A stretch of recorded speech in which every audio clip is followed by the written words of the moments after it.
All right, Don, let's go back to this point. You said Paris Saint-Germain have to sell him if he's not going to extend. In my naive business world, they can't afford to lose him on a free. That's very loose. They can afford to lose him on a free. But it doesn't make any sense to lose him on a free. Well, that was exactly the situation they were in 2 years ago, right? When they turned down that 180 million from Real Madrid at the end of the transfer window. Yeah.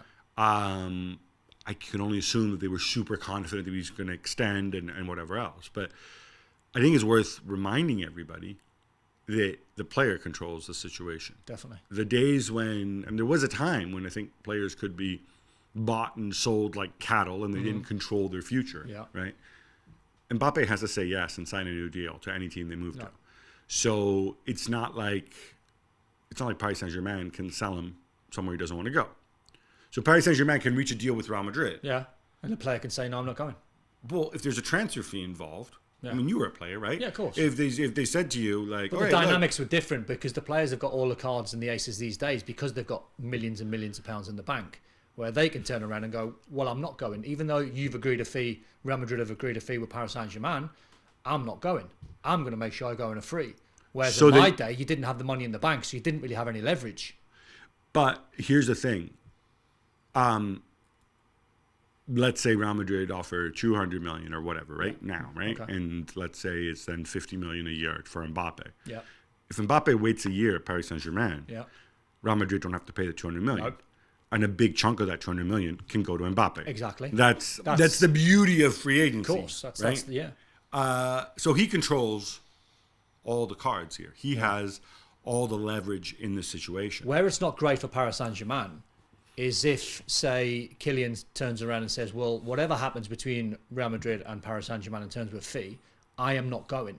So therefore, does his quality of appearance deteriorate? Does he... What do you mean by quality of appearance? Well, let's how handsome he is? No. Let's just say you get to, I don't know, Feb, March, and it's tough for PSG.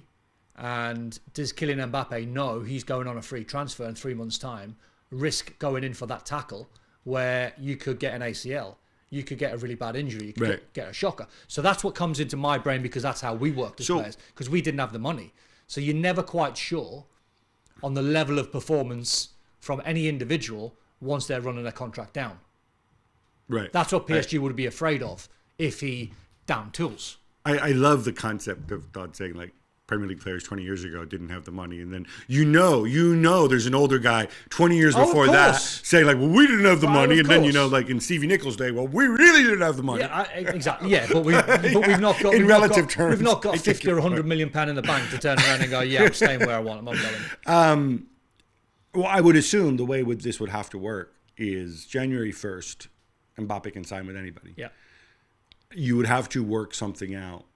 I mean, if I were Mbappe, you couldn't leave it. You couldn't play the game you played last time where he leaves it till May. Yeah. Unless you were actively trying to tease out. If I'm Real Madrid... I don't think he goes on a free, Gab.